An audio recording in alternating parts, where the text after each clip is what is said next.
네, 안녕하세요. 저는 아트 컨티뉴에서 CSO, 전략 담당을 맡고 있는 이상민이라고 합니다.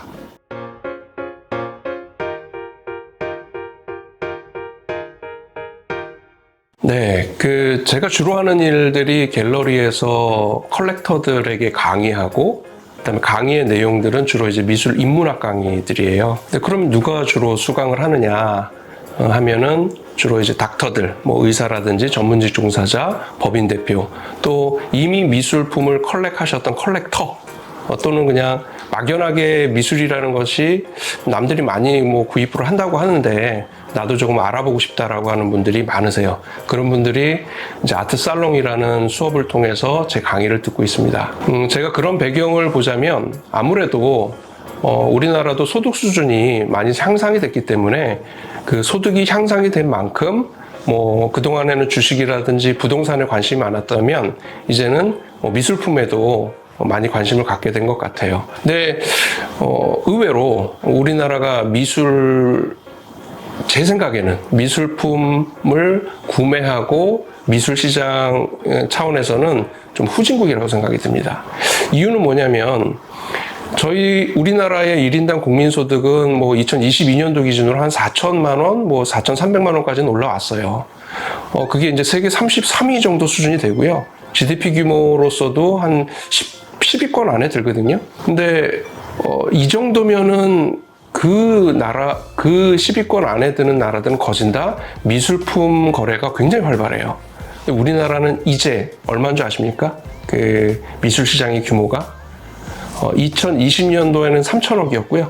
2021년도에 겨우 1조 시장이 됐습니다. 근데 이제 2020년도에 어떤 일이 있었죠? 코로나 영향이 있었습니다. 그래서 조금 좀 퇴보하는 그러한 상황에 있는데요. 이게 해외 시장하고 비교를 하면 너무 차이가 많이 나요. 해외 시장의 규모에 비하면 이 1조라는 시장이 80분의 1밖에 안 됩니다. 근데 우리나라 명품 시장의 규모가 얼마나 되는지 아십니까? 지금 미술 시장은 1조라고 그랬죠? 명품 시장은 18조입니다. 18조. 18분의 1에 불과한 거죠. 그래서 아직까지도 우리나라는 아직 미술 시장이 발전하지 못했다고 평가를 하고 있고요. 아직까지도 많은 컬렉터가 양성이 돼야 되고 많은 작가들의 작품이 저평가되고 있다. 더 많이 알려져야 된다. 그런 이제 문제의식을 갖게 됐었습니다. 뭐 여러분도 어떤 보도에서 들으신 분도 계시겠지만 이건희 미술관이라고 있죠. 그것이 왜 등장을 했었냐면 이제 이건희 회장이 돌아가시면서 많은 미술품들이 있었잖아요. 그런 미술품들을 상속세 대신에 납부할 수 있었으면 좋겠다라는 니즈가 있었던 거예요. 근데 꼭 이게 이건희 회장뿐만이 아니고 많은 컬렉터, 많은 미술품을 소장하고 있으신 분들의 니즈였던 거예요. 그래서 우리나라에서도 2023년도죠. 1월부터 상속세를 미술품으로 대신 납부할 수 있는 물납제도가 생겼습니다. 그리고 또 좀 특이한 현상 중에 하나는 MZ세대, 연예인, 인플루언서들이 신흥 컬렉터로 등장을 했습니다. 그래서 프리즈라든지 키아프 같은 아트페어가 굉장히 성공적으로 론칭이 되고 있고요. 또 한 가지 측면은 정부에서도 이 미술품 거래 활성화를 위해서 또 작가의 어떤 작품 활동을 지원해주는 측면에서 미술품에 대해서는 면세와 각종 세제 혜택 등이 있고요. 또 아트 컨티뉴라는 제가 몸담고 있는 회사가 할부금융을 도입을 했어요. 미술품은 사실 굉장히 비싼 작품들도 있잖아요. 그런 것들을 한꺼번에 구입할 수 없을 경우에 우리가 명품은 할부로 살 수 있는데 미술품은 할부로 살 수 없었거든요. 그런 이제 금융 기법들을 미술품에 도입을 하게 됐죠. 그러면서 굉장히 거래가 활성화됐었습니다. 뭐 외국에서도 이미 미술품은 부동산과 금과 같이 실물 자산으로 인정을 받고 있었고요. 또 이 MZ세대의 특징들의 하나가 남들이 안 하는 뭔가를 새로운 것을 좀 시도하잖아요. 그래서 지금 미술품 시장에서도 MZ세대의 비중이 놀랍게도 60%가 넘습니다. 60% 이상의 MZ세대들이 한 3천만 원 내외의 작품들을 컬렉팅하고 있습니다.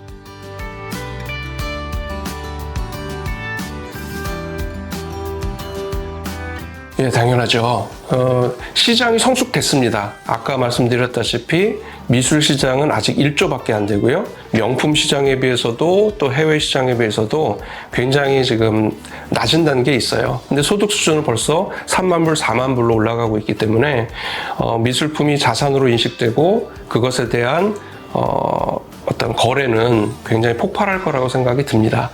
미술품의 가치는 두 가지로 우리가 보고 있어요. 사용 가치와 교환 가치가 있을 텐데요. 사용 가치는 아시다시피 뭐 전시라든지 감상, 또 프라이드, 자부심이죠. 명예, 또 명상, 보면서 힐링을 하게 되고요. 그런 것들이 이제 사용 가치라고 한다면 자산으로서의 교환 가치도 있는 거죠. 절세 수단이 될 수도 있고요. 투자라든지 증여, 상속에까지 가치가 부여가 되고 있습니다. 이런 것들은 이제 미술품이 자산으로 인식되면서 교환 가치 측면에서, 사용 가치보다는 교환 가치 측면에서 관심이 많아지고 있다고 보시면 될 것 같아요. 그런데 올해 2023년도 들어서는 좀 글로벌 시장이 좀 감소를 했습니다. 이것은 어떤 주식 시장에서도 주기가 있듯이 미술 시장에도 주기가 있다고 보거든요. 그래서 아트바젤 보고서에 의하면 세계 미술 시장은 3년을 주기로 기복이 심한 패턴이 보여진다고 해요. 그래서 전년 고점 대비 2023년도, 24년도 이때까지는 불황을 겪고 한 2025년도에는 경제 지표가 좋아지는 시점에 더욱 빨리 올라갈 것으로 예상이 된다고 분석하고 있는데요. 오히려 그렇게 본다면 2024년도, 2025년도가 성장하는 블루칩 작가들의 수작 작품들을 경쟁과 대기 없이 구매할 수 있는 좋은 시기라고도 할 수 있겠죠. 미술품 거래가 더 활발해진 이유 또 하나는 리세일입니다. 리세일. 자산이라는 것은 내가 빨리 유동화시킬 수 있는, 현금 유동화시킬 수 있는 것이 보장이 돼야 되잖아요.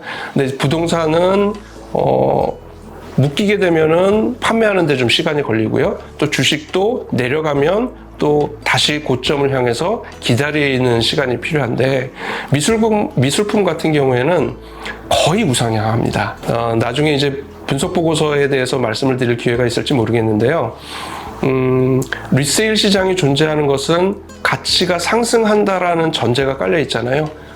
요즘에 젊은 사람들이 굉장히 그 리세일 온라인 플랫폼을 많이 사용하고 있는 것 같아요. 컬렉티브라든지 크림, 운동화 많이 주고받잖아요.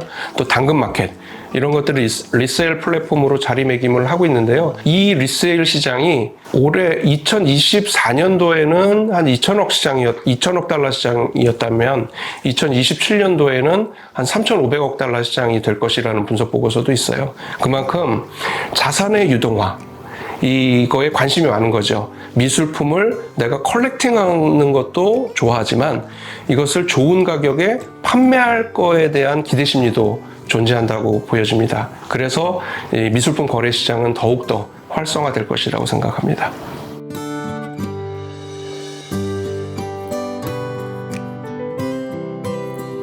그 중고차를 아마 판매도 해보시고 구입도 해보셨을 거예요. 근데 이제 중고차 같은 경우에도 그 가격을 누가 정하죠? 시장에서 정합니다. 시장에 이제 시장가가 있듯이 미술품에도 시장가라는 것이 존재합니다. 그럼 누가 정하느냐? 그것은 이제 1차 시장, 2차 시장, 3차 시장이라고 저희가 구분을 하는데요. 1차 시장은 작가가 직접 구매자에게 판매하는 시장이 되겠고요. 2차 시장은 옥션이라든지 경매 시장이라고 하는데요. 누군가 한번 샀던 작품을 되파는 시장이 되는 거죠. 그게 이제 리세일 시장이에요. 그래서 아트페어라든지 이런 시장이 있는데요.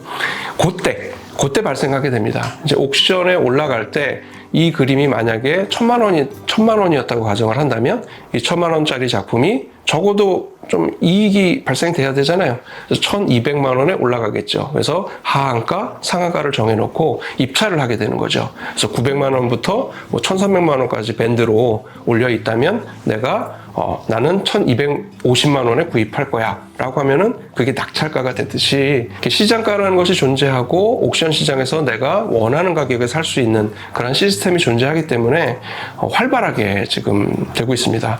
물론 아까도 말씀드렸다시피 2022년도, 3년도에는 약간 주춤했어요. 하지만 지금 많이 움직이고 있습니다. 왜냐하면 온라인 경매 사이트에 들어가 보게 되면 유찰이 되는 확률이 좀 있거든요. 그런 경우에는 아깝잖아요. 그래서 줍줍이라는 표현을 합니다. 지금 줍줍할 수 있는 기회이기도 해요.